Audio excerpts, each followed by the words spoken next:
Есте жоқ ескі заманда Қаратаудың батыс сілеміндегі сырға толы созақ жерінде Ақсүмбе атты батыр жігіт өмір кешкен екен дейді.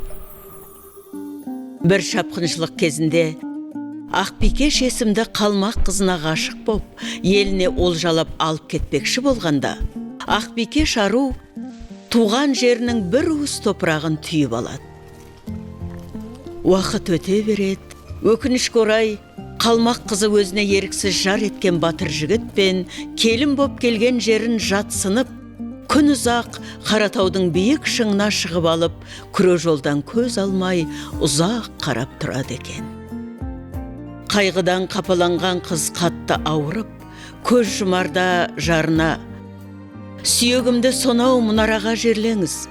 Рухым Қыраулхананың тар тесігінен туған еліме сығалап қарап жатсын» деп аманат айтып кеткен көрінеді. Батыр жігіт сүйіктісінің соңғы сөзін екетпей орындаған.